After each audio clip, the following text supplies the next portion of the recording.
में आने वाला है, ध्यान दीजिए।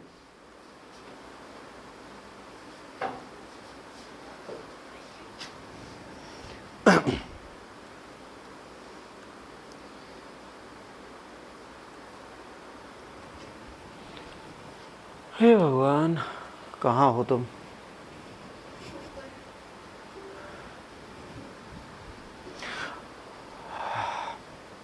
अब यहाँ पे वाटर स्कार्सिटी का जो जोन है उसमें अगर आप ध्यान से देखिए, ये उन क्षेत्रों की बात कर रहा है जहां पे नदियां पाई जाती हैं। अगर आप कभी मैप को ध्यान से देखेंगे, जहां पे हिम है, ठीक है, जहां पर ग्लेशियर्स हैं, ठीक है, उस जगह पर आपको सबसे ज्यादा वाटर स्कार्सिटी मिलेगी और जहां पर भूजल है, बाकी कहीं नहीं मिलेगी। क्योंकि जहां की जगह पानी नहीं है तो स्कार्सिटी काहे की होगी? जहां पानी है वहीं तो रेड जोन आएगा। और हमारे यहाँ तो इतना पानी है कि हम लोग ब्रश करते समय भी सोचते हैं और नीचे नल कहते हैं बंद कर दे भाई, हम कहते काहे? अभी आई एम डूइंग कुल्ला ना, wait I will use you, वो बहता रहता। हमारी कंट्री में पानी वेस्ट करने का एक टैलेंट है बच्चों के अंदर। और लाइब्रेरी में तो बच्चा कभी कभार क्या करता है, फ्रेश होता है, साबुन से हाथ धोता है, फिर कहता है हाथ धो लिया, अब नल बंद करके गंदा होगा, खोल के चलाता है।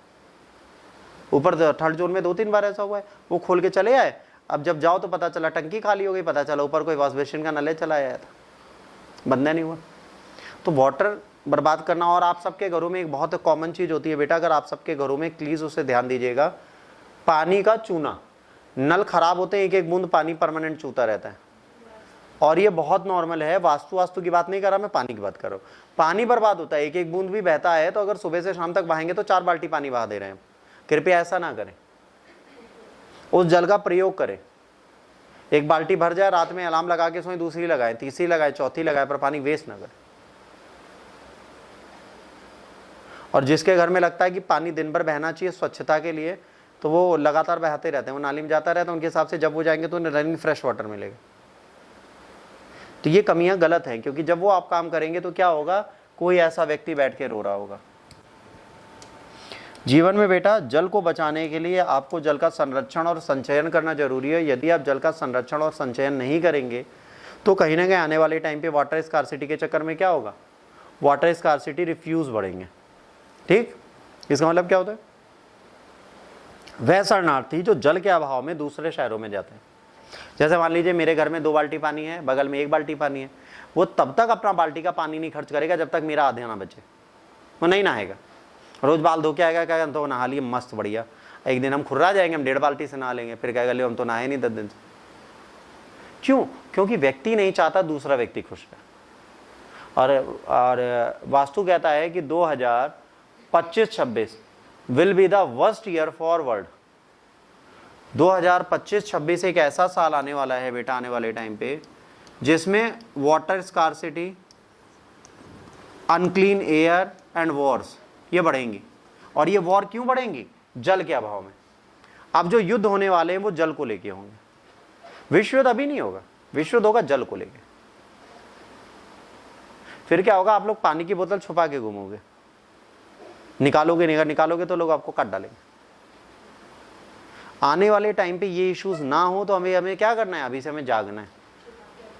मतलब इसका मतलब क्या है, इसका मतलब सिंपल सा है, नहाना बंद कर दे। ठीक है, हफ्ते में 1 बार नहाए, कपड़े धोना बंद कर दे, गंदे हो जाए तो बहा दे, दूसरे ले आए। मंगल बाजार में 2-2 रुपए 10-10 रुपए के टॉप मिलते हैं, रोज एक पहनिए और फेंक दीजिए। 10 रुपए के टॉप दे रहे हैं, बताओ, 10 रुपए का टॉप, लिटरली रुमाल से भी सस्ता टॉप है। हम तो सोच रहे थे 20-30 टॉप ही ले लें, उसी से गाड़ियां साफ करेंगे रोज। ये बिल्कुल मोड़ पे, कोचिंग की मोड़ पे 10 रुपए टॉप, 10 रुपए टॉप, 10 रुपए टॉप चिल्ला रहा था वो। तो सिंपल सी चीज है, आज की डेट में क्या है कि चीजें सस्ती हैं।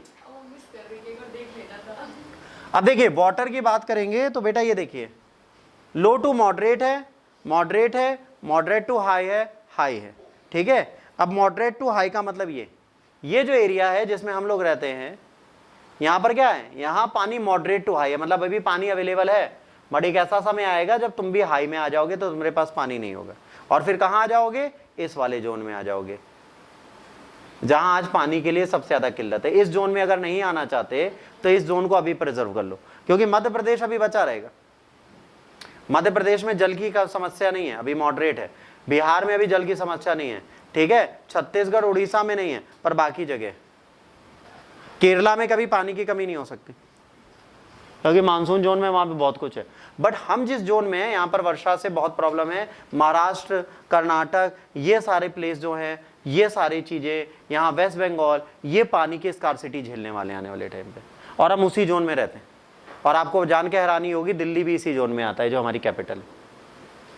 तो ये एक ऐसी जोन है जिसमें हमें अपने आप को सेफ रखने की जरूरत है। अगर इस जगह आज हमने रेन वाटर हार्वेस्टिंग का कॉन्सेप्ट याद नहीं किया, हमने यहाँ पर नलकूपों पे ध्यान नहीं दिया और उनके मिसयूज पे ध्यान नहीं दिया, हमने ग्राउंड वाटर हार्वेस्टिंग पे ध्यान नहीं दिया, है ना, भूमिगत जल संचयन पे ध्यान नहीं दिया, तो एक ऐसा समय आएगा जब हमें पानी पीने को नहीं मिलेगा। आज हमको लगता है ना, टुल्लू ऑन करते झट्टे से पानी आ जाता है बिल्डिंग के अंदर, तो बिल्डिंग का भी बोरवेल 80 फीट ही पर है। थोड़े दिनों में यहाँ से भी बोरवेल खत्म हो जाएगा, तो फिर 15-15 दिन पानी नहीं मिलेगा हम लोगों को, बैठे रहेंगे अगल बगल की बिल्डिंग में नहीं आ रहेंगे, हम सबको देख। तो पानी पे ध्यान इसलिए देना है कि हम अकेले नहीं है, ये पूरा यूपी उसके लिए जिम्मेदार होगा अगर यूपी के अंदर पानी नहीं होता, या कहें ये पूरा नॉर्थ इंडिया जिम्मेदार होगा अगर नॉर्थ इंडिया में पानी नहीं होता। क्योंकि हमारे यहाँ एक और आदत है जो कहा जाता है, जब वाटर स्कार्सिटी हो वहां पर बकेट कल्चर ले आओ। कौन सा कल्चर ले आओ? Bucket culture rather than shower culture. पता है एक शावर लेने में जितना पानी खर्च होता है उतने में हमारे भारत में 20 लोग नहा लेते हैं। 20 बाल्टी पानी शावर ले जाता है सिर्फ आपको नहलाने में, 20 बाल्टी। मैं उड़ती फीलूं बनती चलूं मस्त गगन में, पानी बहता जा रहा, आप नहाते जा रहे हो अंदर, फिर आए शावर बह रहा है, आए इधर, फिर साबुन लगाया, फिर आए, फिर नहाए। क्या फायदा ऐसा करने से? इससे बढ़िया बाल्टी उठाओ, भड़बड़ भड़बड़ डालो, बाहर आ जाओ, सबसे मस्त।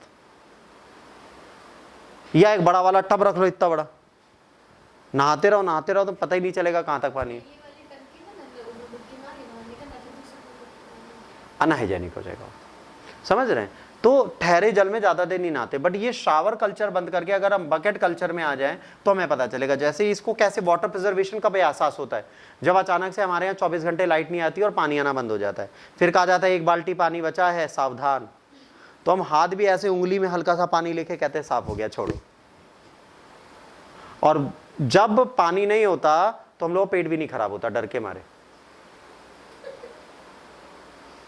ठीक है? उस समय हमें बदबू भी नहीं आती, नहाना आना सब बंद हो जाता है लोगों का। वाटर स्कार्सिटी एग्जैक्टली वही कॉन्सेप्ट है जो आज से हमें फॉलो करना है कि पानी कम है इस धरती पे, कम पानी को कम तरीके से आज ही से प्रयोग करना स्टार्ट कर।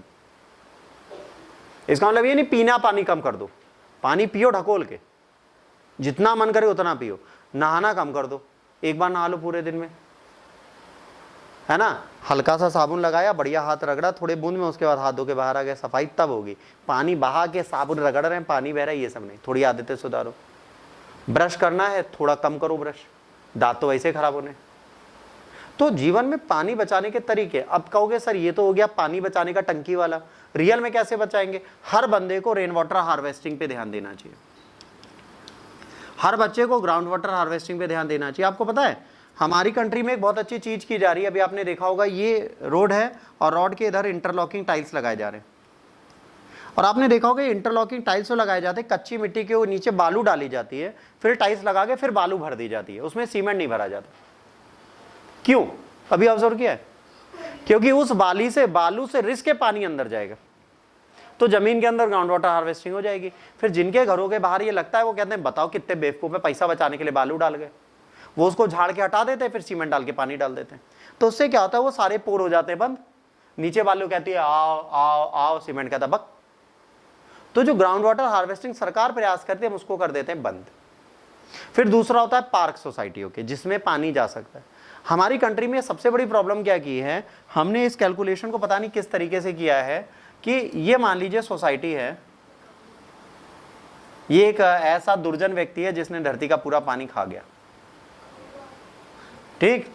अब यहां पे ये जो पार्क होता है बेटा, ये थोड़ा ऊंचाई पे बना होता है ना, ये पार्क जो है ये थोड़ा ऊंचाई पे बना हुआ पार्क है, ठीक। अब इधर से क्या होता है, जब पानी आता है तो इसके आसपास भरता है पर इसके अंदर नहीं जाता।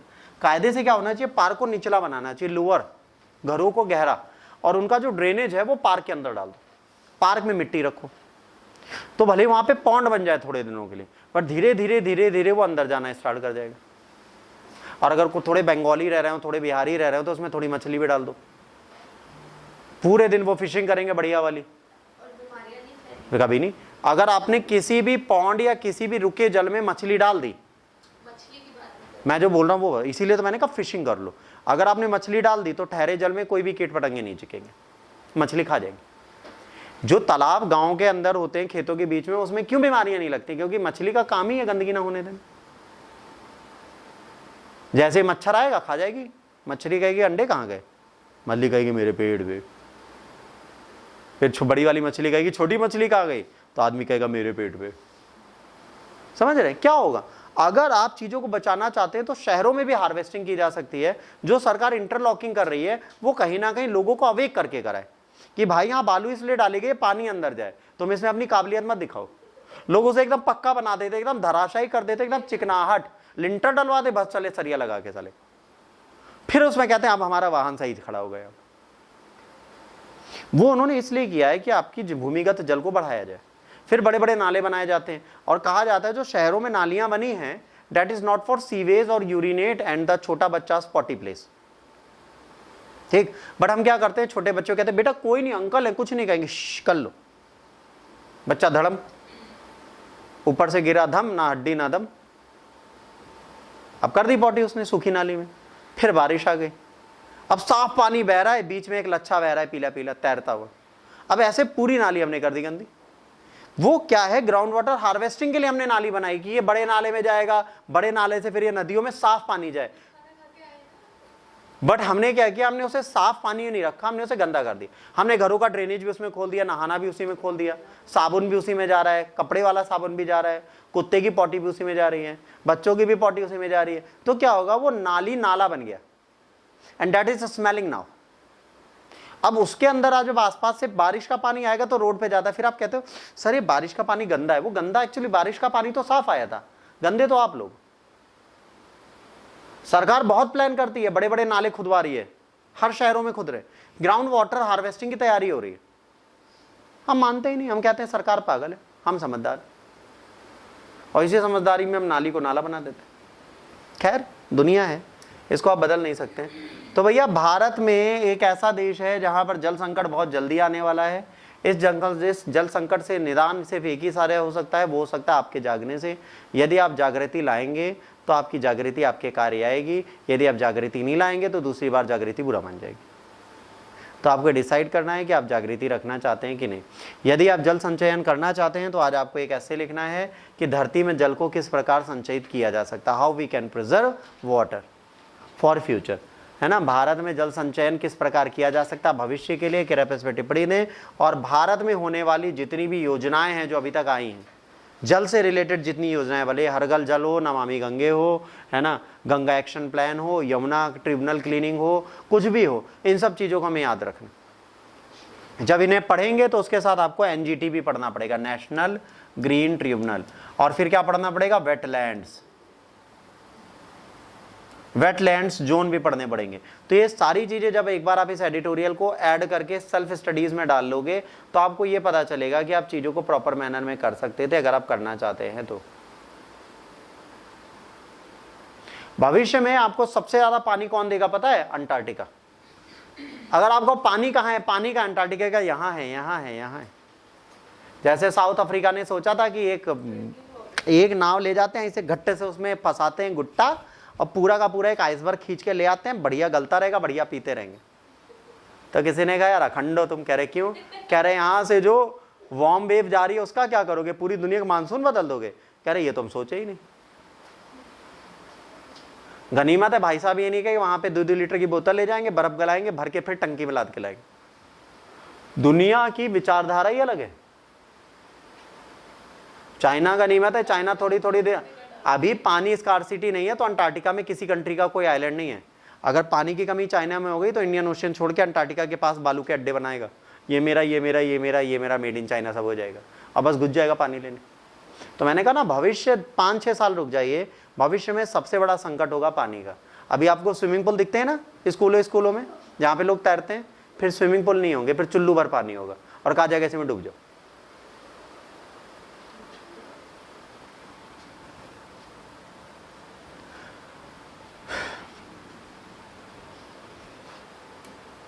अब समझिए वेटलैंड्स, जैसे ये नदी बह रही है बच्चों, ठीक है, इस नदी के आसपास ये एरिया छोड़ा जाता है। आप कभी जैसे बारिश के बाल पहले जाते हैं और बारिश के बाद जाते हैं तो अंतर होता है। बारिश से पहले जाएंगे तो नदी यहाँ बह रही होगी, है ना, ऐसे बह रही होगी, नहीं नहीं नहीं नहीं नहीं नहीं नहीं नहीं, ठीक है, यूँ कहो वो पूरी बह गई है तो रुको हम दूसरी जगह बात है, क्यों गलत जगह रहा है, यहाँ बात है, ठीक। मान लो ये एरिया नदी का है, ठीक, और एक एरिया ये है, इसको हम इसका वेटलैंड बोलते हैं। अब यहाँ पे क्या है, जब बारिश नहीं हो रही होती तो नदी ऐसे बह रही है, जिंग जिंग जिंग जिंग बह के चली जाती, ठीक, बहुत आराम से बह रही है, मस्त बिंदास एकदम खुशी खुशी से बहती हुई नदी आपको दिख रही है। इसको कोई दुख नहीं है, इसको कोई गम नहीं है ना, ये बिल्कुल बिंदास बह रही है, इसका जीवन एकदम सुकून से धड़ल्ले से चल रहा है, इसको कोई समस्या नहीं हो रही। फिर अचानक से क्या होता है बच्चों, अचानक से वर्षा हो जाती है। जब वर्षा हो जाती है तो ये जो इसका वेटलैंड था यहाँ पर भी पानी आ जाता है।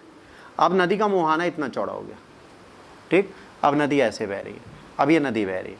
अब सोचिए नदी कितने प्रकांड रूप में बह रही है, मतलब ये आ रही है ऐसे ऐसे बहती जा रही है, जिससे बहाव बढ़ रहा है। अब क्या हुआ, दिल्ली में क्या होता है, दिल्ली में एक और काबिल लोगों ने क्या किया, दिल्ली में इन्होंने कहा जब जगह नहीं बची तो एनजीटी से इन्होंने परमिशन ले ली, एनजीटी को बेवकूफ़ बना के, कि सर ये जो ग्रीन लैंड है, ये वाला वेटलैंड जो है, इसमें हम बिल्डिंग बना दे रहे हैं। फिर इन्होंने यहाँ पे बना दी बिल्डिंग्स। अब दिल्ली में आज भी कई ऐसी बिल्डिंग है जो यमुना के किनारे वेट जोन में बनी।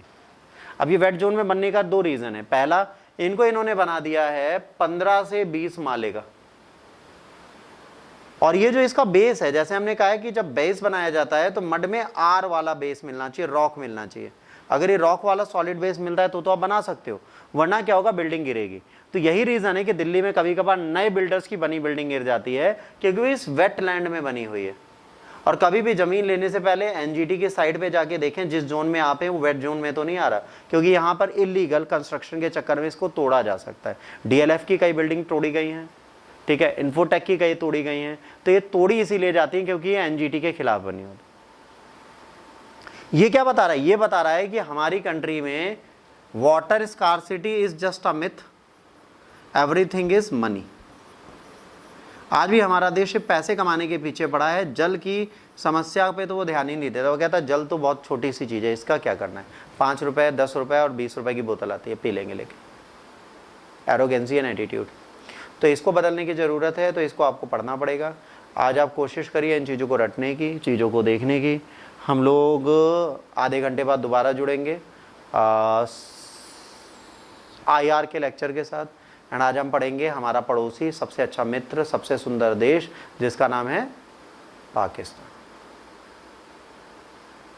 मुझे उससे अथाह प्रेम है, उसकी दशा देख के मुझे तरस आता है, तो उसकी दशाओं के बारे में आज हम बात करेंगे, ठीक है। तो इतना करेंगे। अभी हम IR पे आते हैं। IR में